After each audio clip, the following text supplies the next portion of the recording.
So we're here right now. Welcome. I'm Dr. Tanya English, Healing with the Blues, and my guest today is Garry Junkuhn. He is a wonderful person who's doing something really special, and I wanted to share this with you. I'm going to tell you a little bit about him. He's joining me today, and he's actually working on how to reunite 100,000 fathers with their children. And he's helping them discover how you can emerge from painful challenges within your life by applying simple wisdom and actionable steps. Sound familiar? Should. That's what we're doing. He's the father of two incredible sons. They're 19 and 21, and is originally from South Africa. You'll hear that in his accent. And over 7 years ago, a fire ripped through his life, resulting in losing contact with his sons for over 3 years.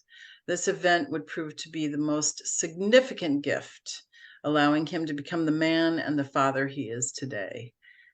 His teachers would come in many forms, as that happens for all of us, from the healing heat of Temazcal's, indigenous ceremonies, many elders and mentors. I'm so grateful to have you here. And Garry's mission is to help guide and prepare 100,000 fathers to reunite with their children. And I'll tell you, as a stepmother, and I know exactly what that mission is all about. So I'm really glad to have you here today. Garry, thank you so much for joining me at Healing with the Blues. Absolute pleasure. Thank you for inviting me.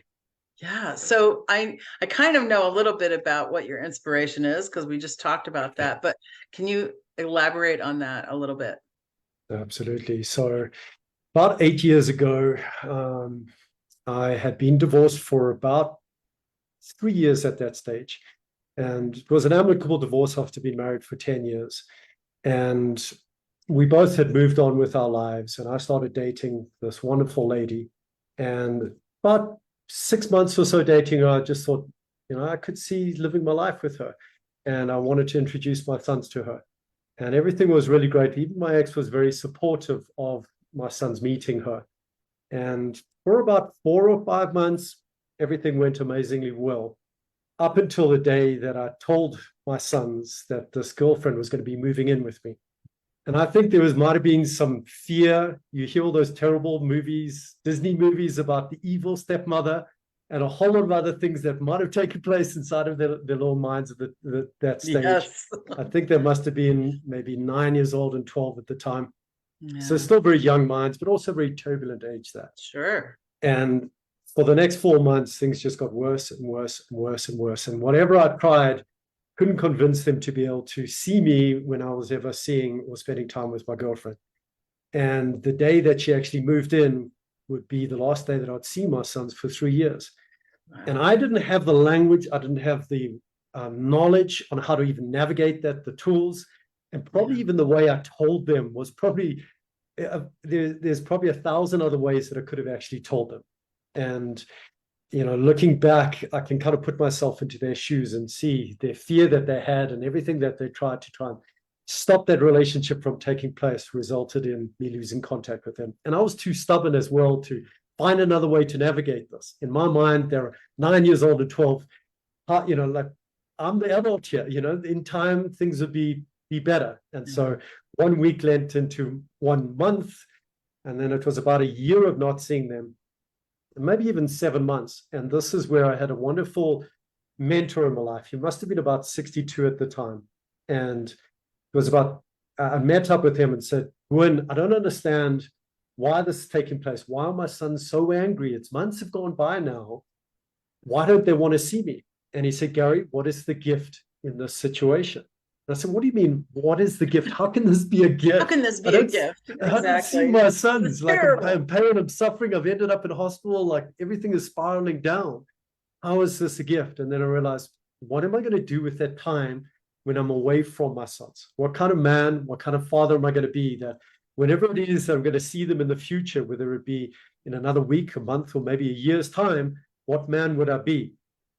And so roll the clock a little bit forward. I'd completely changed so many areas of my life, exercising, and my diet completely changed, and doing more and more difficult things within my life. And those things were from meditation to cold showers to so many wonderful things that are brought into my life. And one of those difficult things that I brought in was I went to go and spend the night in a forest. This was in England in a waterproof sleeping bag. So just myself, my thoughts, and just nature to spend my time there. And I checked my phone one last time before turning off my phone before walking into the forest. And I got an email from my oldest son's school that noted that my son had changed his surname. I saw it, his name had changed.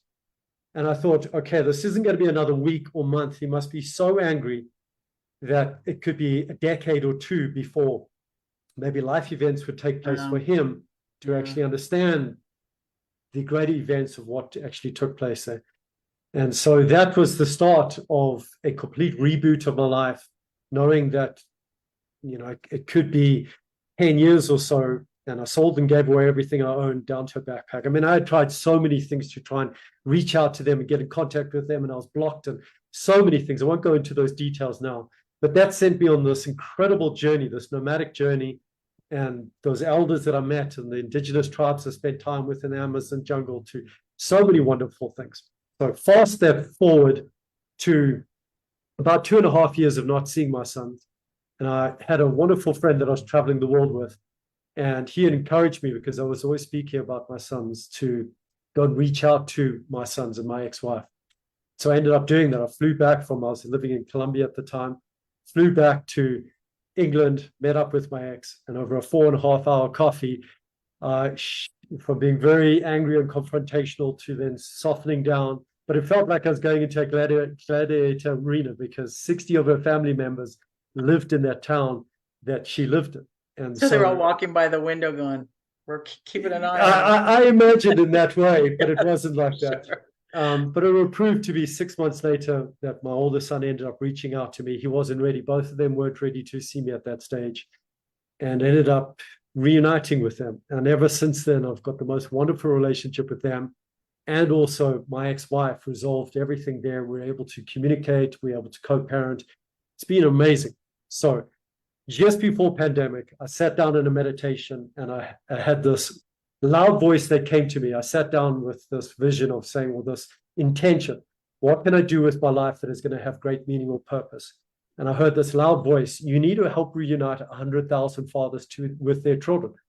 And at that stage, I'd never met another father who had ever lost contact with their children. So fast forward to today, nearly 1,000 fathers I've spoken to and worked with, and just incredible stories and understanding, and it's changed the course of my life. But many gifts in all of this, and it's you can feel my energy here. Like, I love doing this and the changes.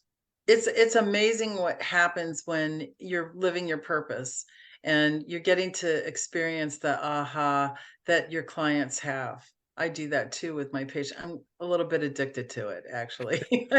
I don't like to go too long without helping somebody, because when that happens, it opens you up too, and you just let more love in, and more and more and more and more, and it never ends, which is a beautiful thing.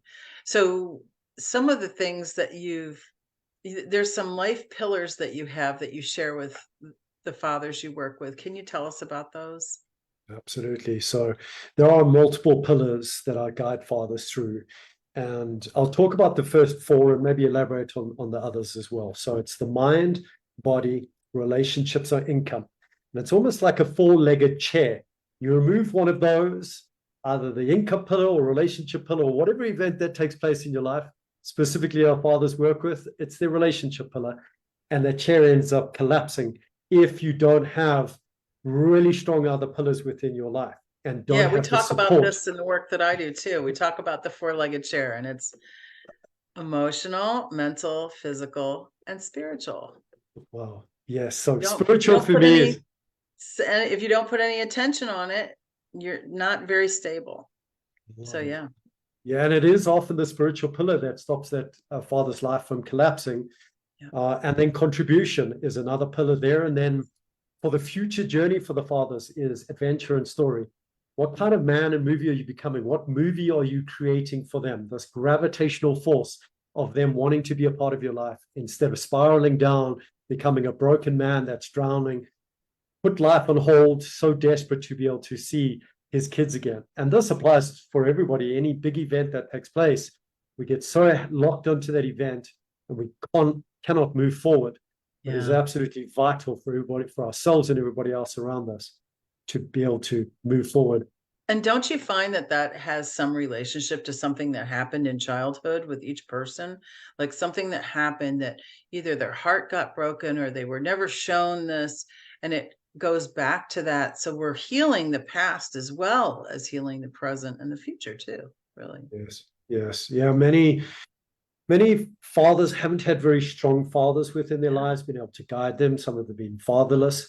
And so it's repeating generational patterns that take place there. And so there isn't this clear guidance, mentors in these young men and women's lives. And so they end up going into these relationships without this knowledge. It happened to me. I didn't know how to deal with this situation. It happens to most of us, I think.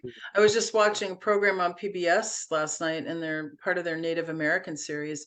And I was watching this father talk to his daughter. And I was like, gosh, I wish I had had that conversation. I wish my father had told me that. And how many women go through life without having their father ever tell them anything meaningful about their own relationship with each other. It's amazing. Luckily, right now, I have an amazing relationship with my dad. He's my best patient. But we didn't really have a relationship for about 30 years.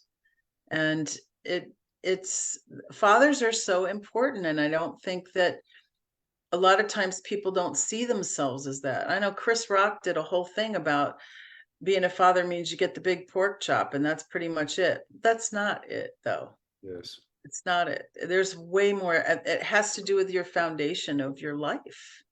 Yes. And it's children need both the mother and father. I mean, that's a huge principle as part of 100K Fathers. It's this nurturing, obviously, the father starting with himself, but it's letting go of that story, letting go of that anger that he might have. No matter what the mother has done, it's often she thinks it's in her best interest or for the children's best interest, keeping the children away from the father, which sometimes is the right thing she's doing. But I'm a firm believer the child needs both that masculine and feminine energy to be able to guide them in this life. You know, it's difficult as it is. We're no longer living in tribes. There's few access that these children have to elders and, you know, like guides and mentors. And so that's now been diluted to just a single parent home. So much. And then the mother's trying to be a father. And so she's being tough on, I was just listening to this, another story of my mom was really tough on me because my dad wasn't there. And so how do you nurture and be the soft place for the person to land, which is mother's job? I say air quotes because it's anybody's job that's raising a child. And also teach them how to be self-reliant and self-confident.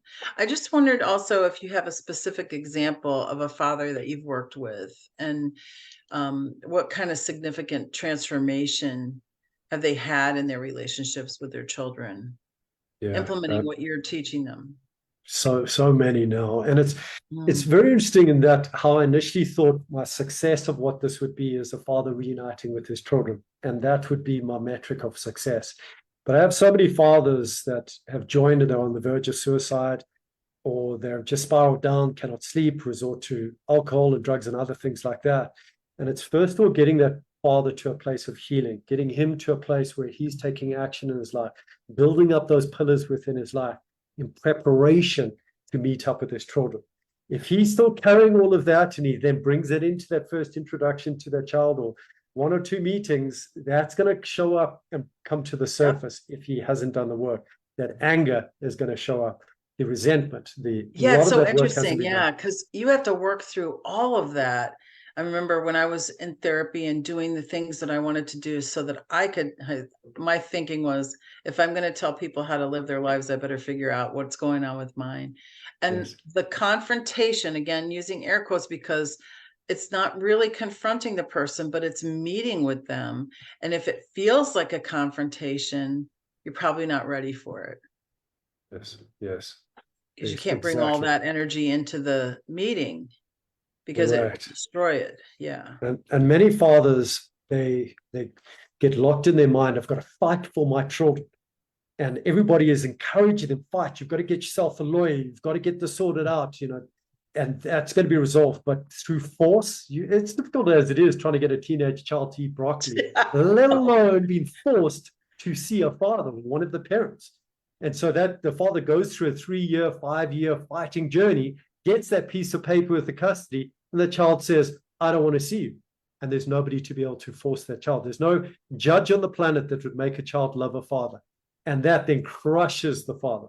Yeah. So talking about a bit of a success of a father who joined, where he was struggling fairly early stages of this, that first year, and often with trauma, that first year was the most traumatic. 7 months in, could barely sleep or get out of bed, wasn't functioning properly. And after joining the community and this guidance, he started getting up, chopping wood, going on little road trips. His youngest daughter was living with him, but his son and oldest daughter wasn't. And through the action that he started taking place, about 6 or 7 months later, his son reached out to him, said, Dad, can we meet up for dinner? And the father said, sure. And during the dinner, the son asked the father, what have you been doing all this time?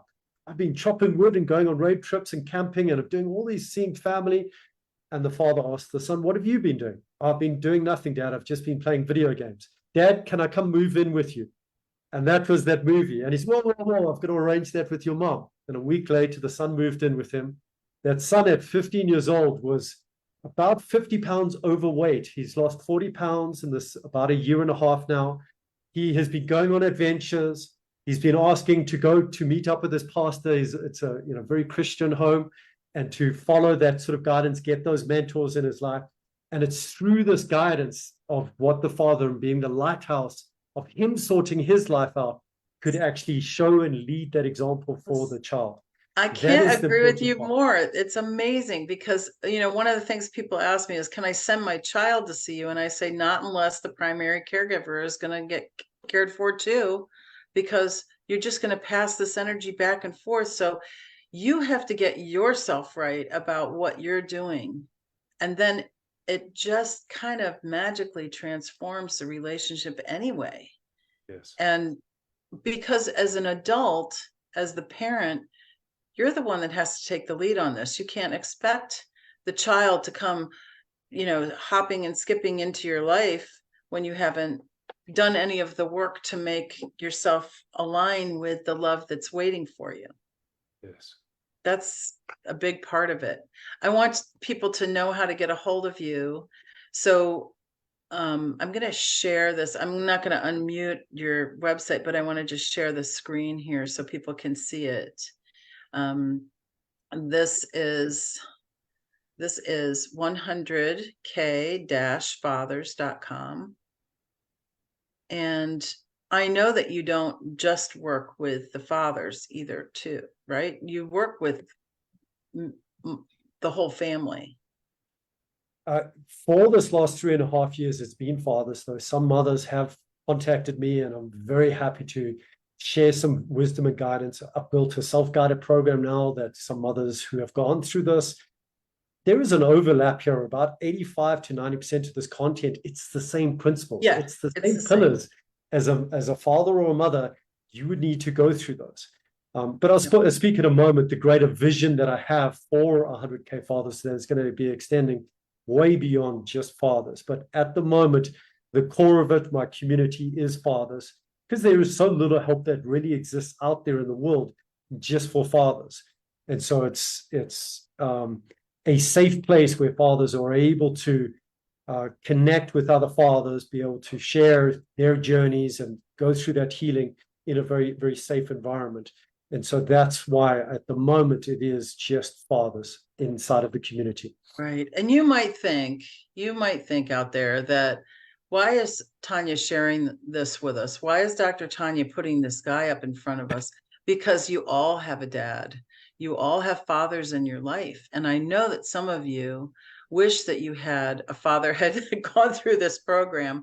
And some of you are dealing with fathers of your own children who really need to be in touch with what is going on with them. It's just like we talk about, take care of yourself so that it can overflow. Fill your cup with compassion, self-compassion, and then it overflows to everyone around you. So Garry and I are doing basically the same work. We're just chosen different populations according to what has happened in our lives. I work with women in grief, having gone through stillbirth and also raising children that aren't my own. And that's a whole nother ball of wax. But I've seen this from the side of being the step parent with the father who is trying to do the best they can for their children. And there's a lot of things that happen in those relationships that as you come out of it on the other side, you go, I should have, could have, would have. But we only know what we know. So best to educate yourself, first, and then allow yourself to experience what it's like to heal the relationship that you have with your parent or with yourself, really. Garry, thank you so much for your time today. I so appreciate it. And do you have any parting words you'd like to give us? Yes, is to make sure that you are always, whoever's listening to this right now, make sure that you're nurturing yourself, that you can actually be there for your children, be there for your partner, be there for your loved ones. It's if you aren't strengthening those pillars of your life, there are going to be those big challenges that come through, those fires that come through your life. And if you don't have those pillars really strong, it can knock you down. It's like that storm that rips the tree out of from its roots. But if you've been strengthening those roots, growing deeper roots, you're going to be able to endure those storms of life and tap into. There's so many wonderful, simple tools that exist within this world, and I'm sure you teach many of them, from breathing and meditation and journaling and cold showers and just simple things. And then you combine that with removing the unhealthy things, the sodas and the coffee and so many other things that just affect your sleep and other areas of your life, has a beautiful compounding effect to help you make better decisions and help you navigate when you go through those real challenges that can come up in life. Exactly. So we used to tell the kids, if you eat crappy food, you'll have crappy behavior. What comes in comes out. Exactly. So let yourself fill up with the good stuff. Let yourself fill up with all the love and compassion and joy, and then watch what happens as the things that you don't need anymore fall away. Thank you again, Garry. It's so wonderful to talk with you, and I'm so glad that we are both working on this journey together, and I really appreciate you. Thank you. Appreciate you too. Thank you for having me on.